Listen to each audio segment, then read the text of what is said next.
You ever thought about those situations where there is no easy answers? There's just no easy answers. One of the things that I have noticed substantially in the last couple of years is I have begun to heal. I have begun to come out and tell the dark, horrible stories of Hepzibah House and the Williams family and the abuse, the torture, the sexual abuse, um, the coercive abuse, the spiritual abuse, just all of it that occurred. I'm starting to notice a trend that I've heard from so many dear people. I wanted to try to put my thoughts together, and I pray I do this right. One of the things that I've had numerous folks tell me, and I mean numerous, they said they knew something was off. They these are the kind of things that was I've been told. I knew something was off. I just knew something wasn't right. My spirit was so troubled. I just was so disturbed.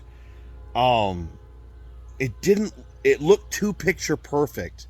You guys were always too clean cut and everything was just too right.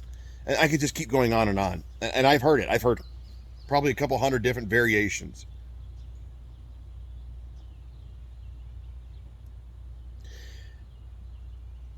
But yet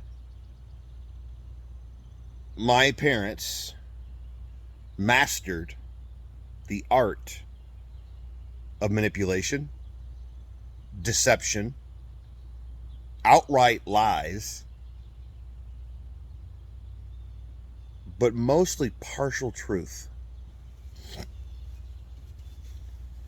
And with the partial truth, the outright lies, the art of deception, the constant manipulations, they managed to stay open at Hepzibah House for 49 years. And my father managed to control and destroy hundreds of girls, not counting the damage that was done to the Williams children. And now it's gone into the next generation, and the damage has gone into the grandchildren. Because the chains haven't been broken. So here I am, a 44-year-old man with severe chronic illness, autoimmune issues, seeing specialist after specialist, can't work, can't drive. As I go through this journey of healing and understanding and processing, here's my challenge to you. I don't have the answers on this. I'm just sharing my heart for a minute. If your gut is telling you over and over that something is off in regards to a family or children or a marriage where you see that it looks like something's wrong with that wife, if your gut is saying, man, something's off, pursue the matter. Do due diligence, research, be a friend, not to get somebody in trouble, but be a friend to really help. I think of my ex wife. I'm going to give a very raw personal example here. I think of my ex wife. So many people have told me now that I've come out, and I mean more than one, quite a few. Now that I've come out and understanding, acknowledging that, yes, I became an abusive man with my coercion, my tongue, my actions, on and on. I became a very abusive man. So many have told me, they're like, well, we saw how haggard she looked. We saw how worn out she looked. We saw how tired she looked. We knew something was off. And she lost herself. And then she went off and, that's her story. I wouldn't have listened back then. But if somebody would have intervened and befriended my ex-wife, maybe she wouldn't have some of the horrible scars that she has from the decisions she made out of reaction, just desperate for help. Maybe I wouldn't have made all of the horrible decisions I made and just became a monster myself. Not one person helped me. Not one. Someone's like, "Well, I helped you." No, they didn't. The ones that did help me were within that same movement, and they just tried to keep me in. It wasn't until I said, "I'm done. I'm out," and I left toxic Christianity. I left denominational Christianity. It wasn't until I left that I actually began to heal. Now, I'll quickly direct this to this. This thought is on my mind. Sorry, my allergies are bad. This thought is on my mind. I'm looking at the Duggar situation. Josh and Anna Duggar. Anna Duggar actually submitted a letter to the court begging for leniency for her perverted, evil husband. The Duggar family is not safe for these children. I've often looked back at all of the extensive abuse that I received from both my parents and my siblings, and the sexual abuse I received. I've looked back at this and I thought to myself, I wonder what course. You can't live a life of what ifs. I know that. What direction I would have been if CPS would have managed to somehow take us away. When is it better to remove a child for the better of the child than to leave them in that environment? That's the discussion that goes on in court. I mean, that's what supervisors and CPS deal with, and some CPS agencies have turned into almost kidnapping, so it can go to an extreme because there's money in it, unfortunately. And when money gets involved, corruption gets involved. That's just what happens. There's got to be checks and balances, and it's not going to always be perfect.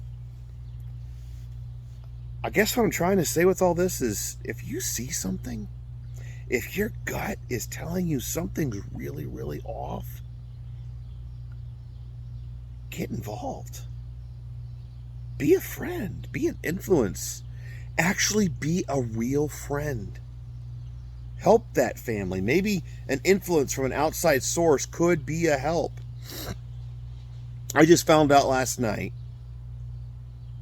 in discussion while I'm working on my book that an incredible story that occurred at Hep's House with the Williams family, I'm not going to go into details because I'm saving this for the book. The entire narrative was changed. The entire story, I mean, outright lies, deception, and manipulation occurred substantially in regards to this story. And as a result, significantly important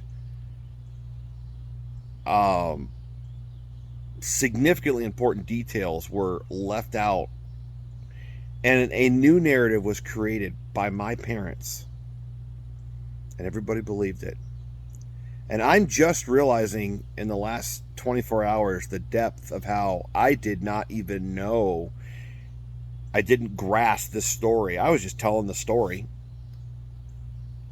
just blah blah blah away, and then all of a sudden I'm getting messaged back by some people involved, and they're like, "Oh my word, Ben, that is not the narrative that was put out by your parents. This is literally a lie. So either I'm lying or they're lying." When you think about that, I've often thought about some of the children that are still being raised there at the compound. Some of my nieces and nephews. And I've often thought, that would they be better off if they could be rescued? I don't know the answers. I'm just sharing my ponderings. I'm starting to see posts coming up from advocates explaining in depth, in detail, how it is really important to get abused mothers to understand that when it gets to a certain point, it's better to remove yourself and your children, even though it's going to be horrible, than to continue the pattern of abuse and continue the hell. And that's a tough decision and needs to be taken case by case. I'm proud that my ex-wife for having the courage to leave me. Oh, it was horrible on my children. And it took several years, many years, 4 or 5 years after she left me for me to begin to even grasp. But it took leaving toxic Christianity, leaving the independent fundamental Baptist movement to begin to deprogram and understand that, oh my word, I was the problem. I was the issue. And I'm just trying to explain, we have got to do some serious thinking. We can't be reactive. Reactive decisions lead to more damage. But we need to very much consider, ponder, and process the matter. We need to do some serious discussions. And this all got triggered between telling that story for the book and reading the letter from Anna Duggar begging for her pervert, vile, horrible, disgusting husband who has got a history of documented child sexual abuse, a history of multiple occasions. That guy needs to go to jail for the rest of his life and never be around a child again. He's dangerous to children. We really need to have some serious discussions, my friend. I hope this helps. I've actually asked myself over and over again, what if, I know you can't live on what ifs, I know that. What if CPS would have managed when I was a little kid? And we grew up with a go bag. We grew up with contingency plans of how to escape if CPS came. We had multiple escape routes. We had multiple connections and adjoining states from families that we could be taken and hidden to. And more than one occasion, I was taken and hidden at a place. So CPS couldn't find us. And then the abuse continued for years. The sexual abuse, the physical abuse, and the damage that it took on my body and what it did to me. It was a no-win situation. So when do we draw the line, folks? When do we make the decision that something has to occur? I'm not saying I have the answers. I just am hoping I get everyone to really think. Me personally, I feel that all of Josh and Anna Duggar's children are not safe in any way, shape, or form with any of the immediate family. There's the one Duggar daughter, an incredible young lady who's starting to come out. She's just posted last night, I'm not afraid anymore on Twitter, and I'm going to start telling the truth. And I'm like, yes, there's a black sheep coming out in the Duggar family. Hallelujah. I'm a black sheep of the Ron Williams family, and it's a badge of honor. Because I am not going to cover anymore. I'm not keeping the secrets. I'm going to tell the truth, and I'm going to break the chains. Now, the toll's been taken on my body. And I'm a 44-year-old man that is disabled right now. Think about that. And it all goes back to the years of horrible abuse that I experienced under my parents and my family. We really need to discuss this. And I pray that big mouths like me, along with many others, because I'm not alone on this, will begin some serious discussions, and we realize that we have got to really consider the matter. Freedom of religion is a core part of the American life. But we're beginning to really discover that freedom of religion has actually allowed substantial, horrendous abuse within religion. And religion, in and of itself, their checks and balances are so corrupted. We're finding out about the horrible abuse that happened to indigenous people with multiple generations, and thousands of children were ripped from their parents' homes. Many were killed, and all at the hands mostly of Episcopalians and the Catholics.